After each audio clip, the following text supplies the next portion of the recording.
wari ntabwa nta muntu wari ukwitayeho nta n'ukwishingiye, ariko Imana ikakugira neza, ikakugira mama w'abana, kaguha urugo, kaguha amateka meza, gahindura. Ibyo ni ukubera Imana. Imana yagira neza, gira neza. Iyo tuvuga turabizi, twarabibonye, twabibayemo. Iduha ubuzima ntabwo twari dufite, dukiza indwara zikomeye zari zituriho. Burya hari n'indwara za karande, ugasanga niba iwanyu bararwaraga diyabete, niba iwanyu barishwe na za kanseri, niba iwanyu barishwe na za sida n'ikarande zikaza, noneho wagera muri Yesu bikaba bishyuka. Hari imbaraga zihindura. Imana yacu habwa icyubahiro, yatugiriye neza, iduha umwuka wera. Imana ishimwe. Urakoze Mana. Iri ni ijambo ryawe mu izina rya Yesu Kristo. Sengera abantu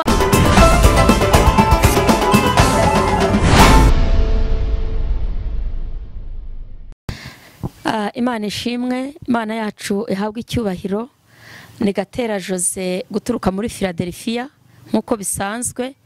Ndashima Imana cyane kubw'igitondo cyiza Imana yaturemeye kugira ngo tukinezererwemo. Imana yacu ihabwa icyubahiro. Imana yacu ishimwe cyane, igenda iturinda, igenda ibana natwe, igenda ituzirikana. Imana irazirikana nkuko nyambibabwira. Rero Imana yacu ishimwe rwose. Ndashimira Imana yo mu ijuru kubw'uburinzi bwayo, ndashimira Imana yo mu ijuru kubwo kugira neza kwayo. Tumaze iminsi tuganira ijambo ryiza, ijambo ry'Imana, tuvuga uburyo Imana yacu izirikana, Imana yacu igira neza, Imana yacu yibuka, ikibuka imirimo umuntu yakoze, ikibuka agakiza yamuhaye, ikabizirikana, ikibuka ko hari ahantu umuntu yavuye. Rero Imana ihabwa icyubahiro.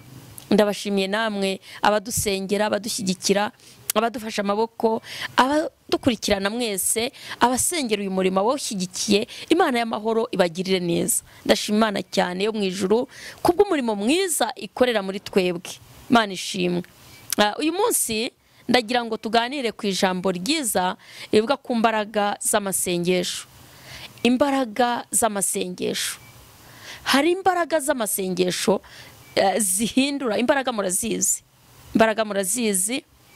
Hari igihe imbaraga z'umuntu zo zijyana n'igihe agezemo. Mu myaka 20, mu myaka 25, mu myaka 18 kuzamura, hari imbaraga ugenda ugira ariko nyuma zikagenda zigabanuka. Mu myaka 50, 60, 70 uba utangiye kugira imbaraga nkeya. Ariko izi mbaraga z'amasengesho ntizireba imyaka, ntizireba igihe, zo zirakora. Imbaraga z'amasengesho zirakora. Niyo waba uri mu myaka 80, Karebu yarabivuze. Igihe Yoshua yari yaramwibagiwe, agabanya abandi bose, abaha imigabane, ariko ngo yibagirwa Karebu. Karebu babanye ku rugamba, ngo aho abyibukiye aramubwira ati se ahasigaye ko hakomeye uzahashobora. Aramubwira ati wowe ngabira, ndacyafite imbaraga. Imbaraga nifite mu myaka 40, none habaye 45, ndacyafite imbaraga. Myaka 45 ngo aragifite imbaraga nk'izo mu busore. Izo zabaga ari imbaraga z'Imana. Zabaga ari imbaraga. Nanjye nje kukubwira ngo hari imbaraga z'amasengesho. Hari imbaraga z'amasengesho zishobora gukuraho ibikuta bikuri imbere, zishobora guhindura, zishobora gukora imirimo n'ibitangaza. Imbaraga z'amasengesho zikiza indwara, imbaraga z'amasengesho zikuraho ubumuga, imbaraga z'amasengesho zihindura amateka, imbaraga z'amasengesho zitanga umugisha, zitanga amahoro. Imbaraga z'amasengesho mu Kristo mwene data. Dukeneye kugira imbaraga z'amasengesho. Dukeneye kugira imbaraga z'amasengesho kugira ngo ibitunaniza, ibitugoye, ibituruhije, Imana yo mu ijuru bidukureho. Imbaraga z'amasengesho. Uyu munsi turavuga ku masengesho agira imbaraga. Nyuma y'amasengesho nta kindi kintu warwanisha ngo gikunde. Oya, amasengesho arihagije. Iyo wasenze wubaha Imana, iyo wasenze ukiranuka, iyo wasenze ugasenga rwose. Twagiye tubona abantu dutya dusengana bari no mu bibazo bikomeye, ariko kubwo masengesho agira imbaraga, agakuraho ibyo bintu byari bibari imbere. Ukabona umuntu akiza indwara ikomeye kubw'amasengesho. Ukabona umuntu abonye imibereho irahindutse, ubuzima burahindutse kubw'amasengesho. Ndagira ngo wige gusenga. Hari imbaraga z'amasengesho zihindura, zikagukura ibikuta imbere, zikagukura inzangano imbere, zikagukura icyangira imbere. Wagiraga icyangiro ariko kubw'amasengesho bikagukuriraho icyo cyangiro, ukaba umunyamugisha, ukaba umunyamahirwe kubw'imbaraga z'amasengesho. Mwene data, hari ibintu bikubereye inzitizi, warakijijwe ariko uri kureba ibintu ukabona ibintu biragucanga, ukabona nta cyerekezo. Oya, iga gusenga. Ukabona ibyo ukoze ntibikunda, iga gusenga. Ukareba imisozi iri imbere yawe, iga gusenga. Hari imbaraga z'amasengesho, hari imbaraga z'amasengesho. Ngarutse kukubwira ngo iga gusenga, gira imbaraga z'amasengesho zihindura, imbaraga z'amasengesho. Ejo bundi twavuze ku ijambo rikomeye, tuvuga ku mahirwe aterwa no kumvira. Kandi twifashishije umugabo witwa Aburahamu, tubona ukuntu yumviye Imana, hanyuma ngo Imana imugirira neza. Imana imugirira neza. Aburahamu yagiriwe neza n'Imana kubera kuyumvira. N'ubu rero ndashaka kukubwira ku mbaraga z'amasengesho. Ushobora kubusenga ukagira ngo ayo masengesho hari ikindi wayongeraho. Nibyo, wayongeraho kumvira. Ukumvira Imana, ukumvira umwuka w'Imana, hanyuma ukanatambuka niba ari akazi ushaka ukajya kugasaba. Iyo wasenze, numara gusenga jya ugenda ushaka akazi. Ugende wambare, ukarabe wambare, ugende ushaka akazi, kubera ko wasenze hari imbaraga zigukingurira hakinze. Niba wasenze jya utangira ukore, ushyire mu bikorwa ibyo wasengeye. Uhaguruke ujye gusaba akazi, uhaguruke ujye kurambagiza, uhaguruke witware nk'umuntu wabonye fiance, witware nk'umuntu wabonye akazi, witware nk'umuntu uri muri biro, witware nk'umuntu uri gucuruza, kuko za mbaraga z'amasengesho zirakingura, zigakingura ahantu ari hose. Imana itugirire neza. Tugiye kuvuga ku mugabo witwa Herode. Herode uyu ngo yari umwami, ariko aza kugera igihe atoteza abantu bo mu nzu y'Imana. Atoteza abantu bo mu nzu y'Imana. Atoteza abantu bo mu nzu y'Imana, ariko kubw'imbaraga z'amasengesho Imana yagiye ibakiza. Reka turebe mu gitabo cyo Ibyakozwe n'Intumwa, turasoma umurongo waho wa ibice byaho bya 12. Ibyakozwe n'Intumwa ibice 12, turebe umurongo waho wa 5. Ariko ijambo riravuga ngo Herode ashaka kwica Petero, marayika aramukiza. Uyu Herode ngo yashatse kwica Petero. Petero yari umuntu w'Imana, ashaka kumwica, ariko marayika aramukiza. Umurongo wa 5 haravuga ngo iki? Nuko Petero arindirwa mu nzu y'imbohe, ariko abitorero bagira umwete wo kumusabira ku Mana. Abitorero bagira umwete wo kumusabira ku Mana. Uyu Herode ngo yashatse kwica Petero, asanga bihuje n'iminsi mikuru, asanga bihuje na Pasika, asanga bihuje ni mu gihe cy'umunezero. Ngo aravuga ngo nimureke tumufate tumushyire mu nzu y'imbohe, kuko Bibiri tubwira ko yari yarishe Yakobo ngo amwicishe inkota. Amaze kumwicisha inkota, hanyuma Bibiri ikavuga ngo Abayuda barishima, baranezerwa. Ahera ko ariyongeza afata na Petero, abonye ko binejeje Abayuda. Ubu hari igihe Shitani agwemukira kakusenyera urugo, hakagira abantu binezeza ko washenye. Watwita indi kavamo, hakagira abantu bishima. Hanyuma yo hagize abishima, Shitani ariyongeza akagira umunezero, akavuga ati reka hari abashimye, hari abagize iminsi mikuru, reka nkwereke. Hanyuma ngo Herode afata Petero amushyira mu nzu y'imbohe, avuga ati reka nzamugire nk'uko nagize Yakobo, kuko Yakobo ngo rero amwicishije inkota. Ariko ngo abitorero bagira umwete wo kumusabira ku Mana. Njya nkunda kubwira abantu ngo ntimugahunga itorero, ntimugahunga urusengero, ntugahunga umushumba, ntugahunge pasiteri. Urwo rusengero usengeramwo umukozi w'Imana ukuri imbere, uwo ni marayika wawe. Inzu y'Imana tuyiboneramo umugisha. Ngo abitorero bagira umwete wo kumusabira ku Mana. Ndakubwiza ukuri, Bibiri tubwira ukuntu umwami Yoshafati yatewe n'amamo wabo, hanyuma ngo barangije ngo abantu bamushyira inkuru yuko Abamowabu n'Abamoni bamuteye. ngo akuka umutima umwami Yoshafati umwami w'abayuda, ngo akuka umutima, ngo ariko arangije ngo abwira abayuda ati nimuze duhungire mu rusengero, jya uhungira mu nzu y'Imana, nubona hari ibintu bikuyobeye, nubona hari ibintu bigukomereye, jya ujya mu rusengero, jya ujya mu nzu y'Imana. Ubundi ngo urusengero rwubatswe n'umwami Salomo, ngo amare kurwubaka, kuko igihe Dawidi yashaka kubaka urusengero Imana yaramwangira, amubwira ngo ya umwana wawe Salomo niwe uzanyubakira urusengero. Salomo yubakira Imana, ariko arangije avuga ijambo rikomeye, aravuga ngo umuntu wese uzaza muri iyi nzu akagutakira akagusenga, uzumve gusenga kwe, n'utazabishobora agahanga amaso uru rusengero akerekeza umutima wa Yerusalemu gutakambira, ujye wumva gusenga kwe. Bivuga ngo twageze mu nzu y'Imana, iyo twasenze turi mu nzu y'Imana tuhabonera umugisha. Iyo twifatanije n'abantu b'Imana, iyo twifatanije n'abanyetorero, iyo twifatanije n'abashumba bacu, ntabwo twababuriramo umugisha. Bariya ni abamarayika Imana yohereje, bariya ni abambasaderi b'Imana. Nje kukubwira ngo hari imbaraga z'amasengesho. Pasiteri wawe nagusengera, pasiteri wawe nagutakambira, pasiteri wawe nakuririra, Imana izumva gusenga.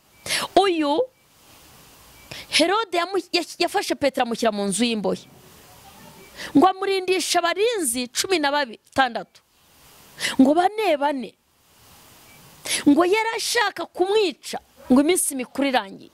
Ariko ngo abanyetorero, Bibiliya tubwiye ngo iki? Ngo nuko Petero arindirwa mu nzu y'imbohe, ariko abitorero bagira umwete wo kumusabira ku Mana. Abitorero, abakirisitu, bene so musengana, abadiyakoni, pasiteri wawe, mushumba wawe.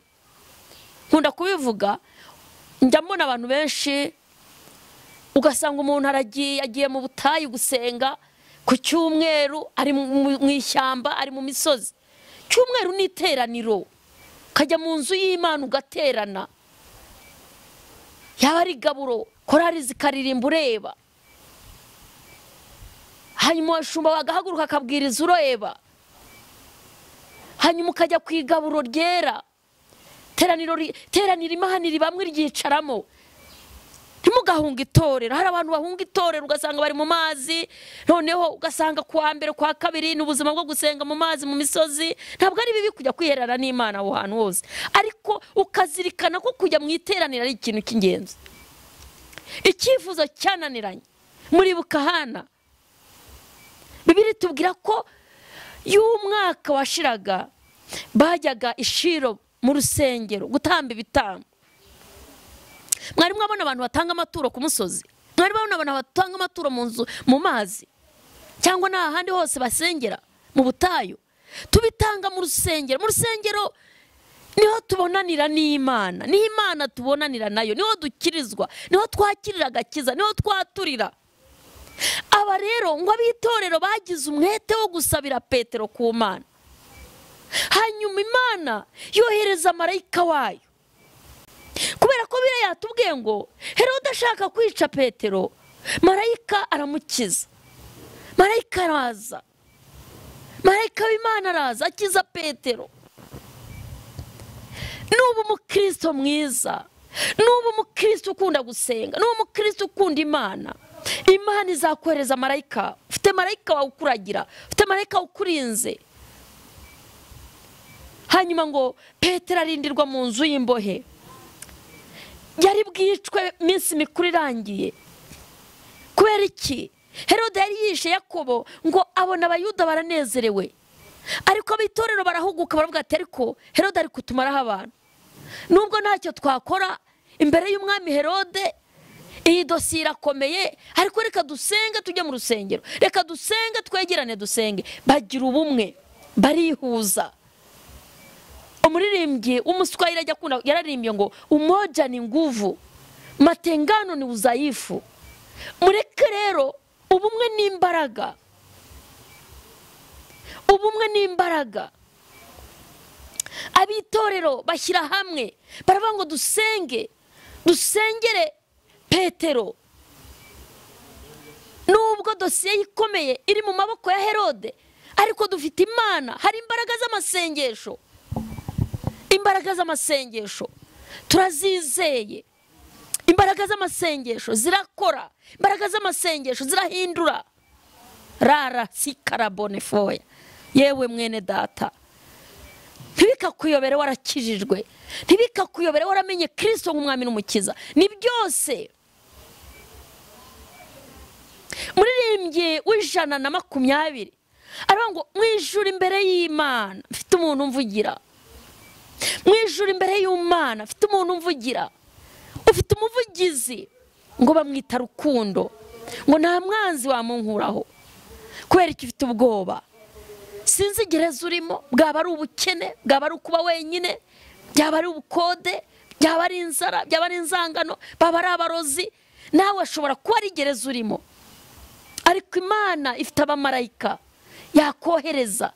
Senga, hari imbaraga z'amasengesho. Uwo mukozi w'Imana ukuri imbere ni marayika wawe. Hari marayika Imana yakohereza waramutse usenze. Hari imbaraga z'amasengesho zihindura. Mwijuru imbere y'Imana afite umuntu mvugira. Ni umukuru w'abatambyi, ni umukuru w'abashumba, ngo yitwa Rukundo. Uyu Rukundo nta murozi ujya umuhagarara imbere. Uyu Rukundo nta mupfumu ujya umutinya. Abapfumu baramutinya. Uyu Rukundo, Rupfu aramutinya. Hari umugabo witwa Rupfu, iyo yaje abantu bose baramubererekera, n'amasasu ntamukoraho. Ariko Kristo, Imana yo mwijuru, yo twasenze, imbaraga zitwa amasengesho zijya Rupfu araruhunga.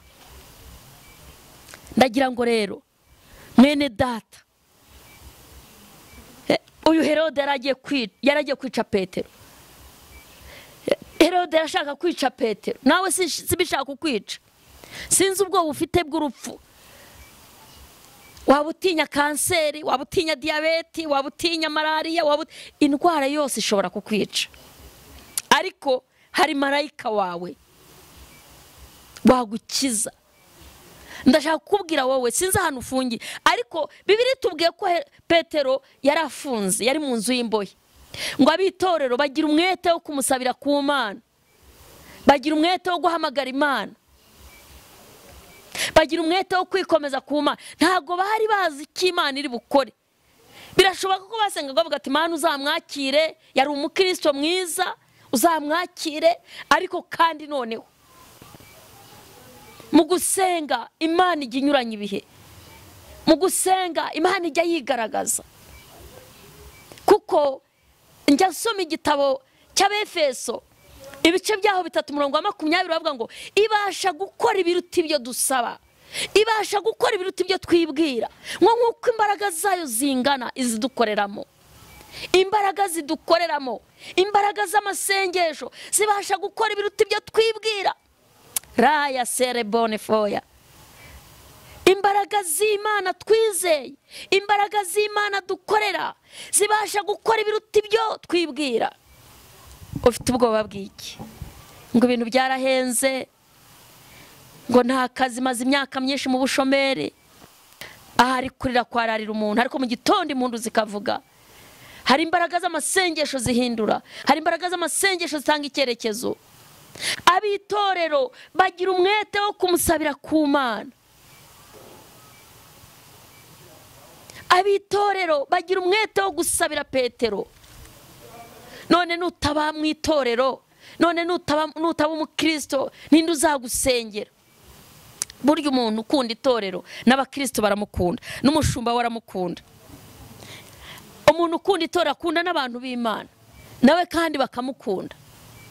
Nje kukubwira ngo hari imbaraga z'amasengesho.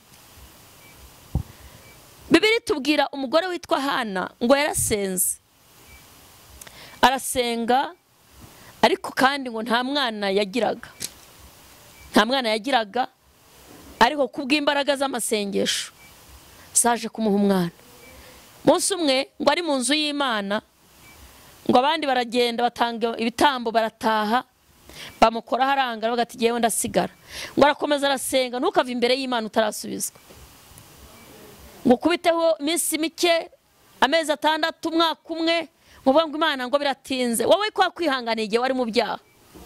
Tekereza igihe hahandi wari uri, Imana yarakwihanganiye, hari ibyo wagiye ukora, hari amada wakuyemo, hari imiti wagiye unywa abana bagapfira mu nda ushaka kubica, ariko Imana irakwihanganira. None gira ubuntu, Yesu Kristo uramumenye nk'umwami n'umukiza. Mwaka umwe Imana iguhaye amasezerano iti nkorera, guma muri jyewe nzakugirira neza. Umwaka urashize ngo Imana yampaye amasezerano ntari gusohora. Yajya wihanganira mu Mana, yakwihanganiye igihe kirekire, gasanga utangiye guteza ukavuga ngo birananiye, Imana yarambeshye, yari yarambwiye ko izampa urugo. Izaruguha Imana izaruguha. Yabwiye Yeremiya ngo ntabazana gutabara, nkwereke ibikomeye biruje utazi. Kandi nangije ngo nzibyo nibwira nzabagirira, n'ibyiza nta bibirimo. Ndagira ngo mwene data usenge, hari imbaraga z'amasengesho, imbaraga zikiza zihindura ubuzima, zihindura amateka. Imbaraga z'amasengesho zitanga icyerekezo. Reka dusenga Imana. Ntabwo nzi aho ugejeje, ariko uyu munsi nje kukubwira ngo hari imbaraga z'amasengesho, hari imbaraga z'amasengesho zagukiza. Hari marayika wawe wagukura mu kibazo, hari marayika wawe wagukingurira uwo muryango ukinze, hari marayika wawe wakuvugira aho hantu utabasha kujya kuvuga, hari marayika wawe wakujya imbere akaringaniza ahataringaniye. Uyu Imana yoherereje Petero, uyu munsi yamukoherereza. Hari marayika wawe mwene data, ntongere gucika intege. Ndagira ngo mbasengere uyu munsi abantu munaniwe, abantu mushobewe, abantu mucitse intege, abantu mwumva nta byiringiro, wowe urwaye. Iri joro Imana yarayempishuriye umuntu urwaye mu nda yo hasi, numva birababaye, uri no ku miti, nyamara uretse imbaraga z'amasengesho ntabwo iyo miti yari kuzagukiza, kuko mu nda yawe yari imaze kwangirika, iyo nda yo hasi. Nimba ivuga urabyumva kuko uhora ubabara cyane. Umwuka w'Imana yahoza amishurira, ari umukobwa muremure w'inzobe ufite taye ntoya, niko nabibonaga muri iyo shusho, niko nakubonaga. Ariko kandi Imana irambwira ngo ishobora byose, iki ikeneye ni umutima wawe, no kwigarukira ukayizera nk'umwami n'umukiza. Reka kujya gubipa Imana, kuko niyo bakuraritse ngo ujye gusenga ugenda uvuga ngo reka ndebe ko nkira. Wowe jya mu Mana, umere nk'aba basore batatu bavuze ngo niyo itadukiza ntabwo twayihakana, nta yindi Mana twaramye. Rero muri uwo mwanya ndashaka kugira ngo dusenge Imana. Imana nizeye, Imana yampamagaye niyo kwizerwa, ndi umugabo wo kubihamya. Hari imbaraga zihindura, hari imbaraga zihindura zikaguha ijambo, hari imbaraga zihindura zikaguha agakiza wari mu bwigunge. Njya nibuka ahantu Imana yankuye, nkumva Imana ni nziza. Imana yankuye nari ndushye, nari ndemerewe, ariko Imana yavuze ngo ubaho. Njya nkunda kubwira abantu, Imana mureke tuyikomeze. Ujye nakijijwe, Imana ingirira ubuntu, nkijijwe, kuko nari ngiye naniwe. Ariko nta n'abagenda bananiwe bamara kuruhuka bakabivamo. Akoresha Imana ko ntabivuyemo, ndumva nta na gahunda afite yo kuzabivamo, ndumva nta niyo mfite, nta n'icyaza, kuko aho yankuye ndahazi. Aho yankuye ndahazi, n'uwo ndiwe ndabizi, kubera Imana. Rero nimureke twikomeze ku Mana. Hari imbaraga zihindura wari ntabwa, nta muntu wari ukwitayeho, nta n'ukwishingiye, ariko Imana ikakugira neza, ikakugira mama w'abana, ikaguha urugo, ikaguha amateka meza, igahindura. Ibyo ni ukubera Imana. Imana yagira neza, ibyo tuvuga turabizi, twarabibonye, twabibayemo. Iduha ubuzima ntabwo twari dufite, dukiza indwara zikomeye zari zituriho. Burya hari n'indwara za karande, ugasanga niba iwanyu bararwaraga diyabete, niba iwanyu barishwe na za kanseri, niba iwanyu barishwe na za sida, ni karande zikaza. Noneho wagera muri Yesu bikaba bishya, ukaba icyaremwe gishya, byose bikaba birarangiye. Ntihongere kwitwa runaka, wo kwa runaka, Nyiramiruho, Nigena. Imana iyo turi muri yo tuba turi ibyaremwe bishya, tuba abaheburayo kazi, tugakizwa. Imana ikaduha amasezerano, kandi ubu niyo turimo. Yadusezeranije abana irabaduha, yadusezeranije kubaka turubatse, yaturinze kuba ibicamuke n'ibirara Mana irashoboye, mureke tuyikomezemo. Hari imbaraga zihindura. Mana yacu habwa icyubahiro, yatugiriye neza, iduha umwuka wera. Imana ishimwe, urakoze Mana. Iri ni ijambo ryawe mu izina rya Yesu Kristo. Sengera abantu bawe, ubahe imbaraga z'amasengesho, ubahe gukizwa, ubahe kuzura imbaraga, imbaraga zihindura umuntu agahinduka, kaba icyaremwe gishya, kanga ubugome, kava mu busambanyi, akava mu businzi, akareka urugomo, akareka imico mibi, akaba umwana w'Imana. Urakoze Mana, ndagushimye. Iri jambo rishyigikire, risohoze ikirizanye, buri muntu wese akwibonemo. Wakuye Petero mu nzu y'imbohe, uyu munsi ugira umuntu ubohora, mubohora ibyaha, mubohora agahinda. Wabohoye Petero, hagira umuntu ubohora Mana, hagira umuntu ubohora ingoyi zimuboshye. Uyu muntu uboshywe n'uburwayi, urwaye mu kiziba cy'inda.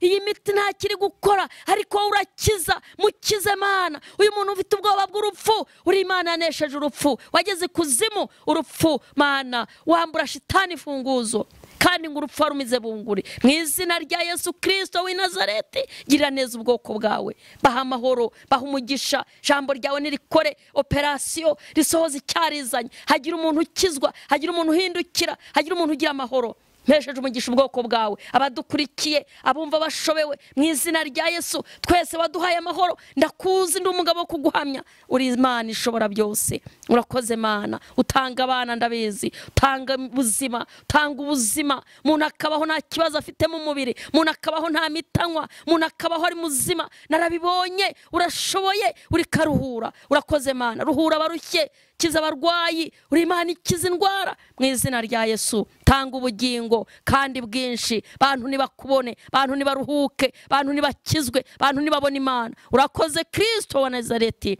cyubahiro kibi cyawe. Nuko rero Yesu, ndagushimye kubikoze, ndagushimye kubwira ijambo. Mwami Yesu, abasore barigeremwo, baryubakemo, abasore barigeremwo, barituremwo. Mu izina rya Yesu, hagira abasore bagira imbaraga, hagira abasore bagukurikira, hagira abasore bahinduka, hagira abakobwa bahinduka, hagira abagabo n'abagore bahinduka, ingo zabo zikomere, ingo zabo zibe mu muryango ukirijwe. Urakoze Mana, dusengeye igihugu cyacu, gifata amaboko, abatuyobora bashyigikire, itorero rishyigikire, abashumba bashyigikire, abakozi bawe bagukorera ku manywa na nijoro, ujye ubazirikana, ubafata amaboko Kristo. Urakoze, ni mu izina rya Yesu, amen. Imana ibagirire neza. Ni Gatera Jose guturuka muri Philadelphia. Reka mbahe telefone kugira ngo tubafashe. Se koko izo mbaraga nazibona, nanjye izo mbaraga zihindura amateka, izo mbaraga za ibyo bintu byakunda na wampamagara tukagufasha. Nuhe murongo umuntu yagenderamo, ni gute umuntu yakwitwara kugira ngo yakire izo mbaraga. Ni 0788 50 98 944 0788 50 98 944 na 07 2 74 34 93 rimwe. 07 2 74 34 93 rimwe. Imana y'amahoro ibaha umugisha. Mwakira imbaraga zihindura, imbaraga z'amasengesho. Amen.